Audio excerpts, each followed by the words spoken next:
Salut, c'est Lisa et tu écoutes Fantasia et je suis ravie de te retrouver pour cet épisode numéro 6 dans lequel j'ai envie de te parler de l'importance de regarder avec honnêteté ce qu'on fait et ce qu'on obtient comme résultat et ce qu'on a envie d'avoir. Parce que c'est un truc que j'ai remarqué qu'on a tendance à fuir quand on a peu confiance en soi, que de regarder en fait ce qu'on atteint comme niveau de maîtrise de telle ou telle compétence, ce qu'on arrive réellement à faire et tout ça, c'est quelque chose qu'on a du mal à faire. Beaucoup de personnes qui en fait manquent de confiance en elles partent du principe qu'elles ont la valeur de leurs compétences et de leurs connaissances et pas la valeur qu'elles ont elles-mêmes en fait intrinsèquement. Et du coup, le fait de regarder ce qu'elles arrivent à faire et ce qu'elles n'arrivent pas à faire les fait se sentir mal parce qu'elles ont l'impression d'être nulles.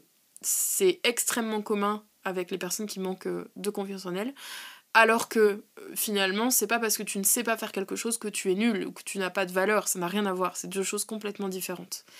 Et du coup, les personnes qui font ça n'arrivent pas à regarder en face les résultats qu'elles obtiennent parce que ça leur fait ressentir des choses qui sont négatives, qui sont blessantes pour elles et pour leur confiance en elles. Pour autant, pour s'améliorer sur un sujet ou sur un autre sujet, forcément on a besoin de savoir où on en est et d'établir un plan pour aller plus loin. Sauf que si jamais tu peux pas regarder en face les résultats que tu obtiens et ce que tu arrives ou que tu n'arrives pas à faire, tu ne peux fatalement pas savoir où tu en es et donc tu ne peux pas constater de progrès. Donc c'est un mécanisme qui est extrêmement vicieux parce que comme tu ne regardes pas où tu en es, tu ne peux pas planifier comment tu vas arriver plus loin, donc tu restes dans ta boucle, donc tu restes la tête dans le sable, à pas vouloir regarder où t'en es pour pas regarder où tu veux aller, et en te sentant mal dès qu'on évoque tes compétences et tes connaissances, et donc tu n'arrives pas à avancer et à te rendre compte de tes progrès. Et le corollaire de ça, c'est les gens qui ont toujours l'impression de jamais faire assez bien,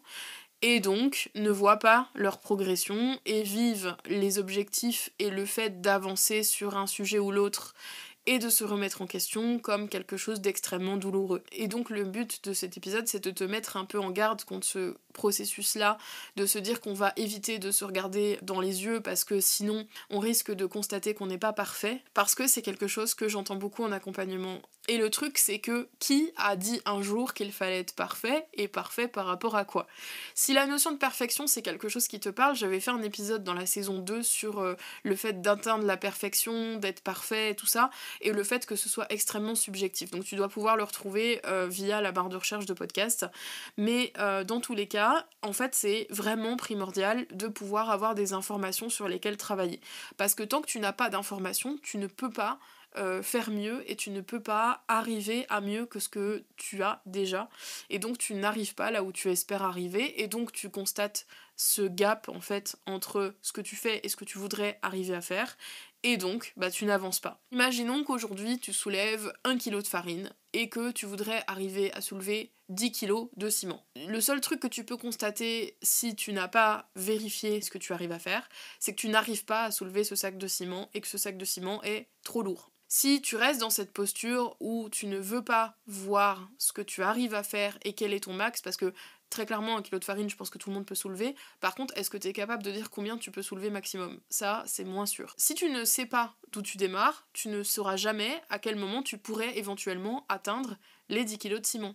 Par contre, si tu sais qu'à bout de bras, tu arrives à soulever, je sais pas, disons 5 kg pour l'exemple, eh bien tu sais qu'il ne te reste qu'à soulever la moitié du poids. Et donc tu peux imaginer un plan pour arriver à soulever et aussi constater la progression au fur et à mesure. C'est-à-dire que peut-être que aujourd'hui tu soulèves 5 kg, que demain tu pourras essayer de rajouter 500 grammes en plus et voir si tu y arrives ou pas, et continuer comme ça en progressant petit à petit de manière à voir comment tu t'en sors. Donc tu vois ici que si tu n'as pas d'information, ça paraît tout le temps hors de portée parce que tu n'as pas l'information.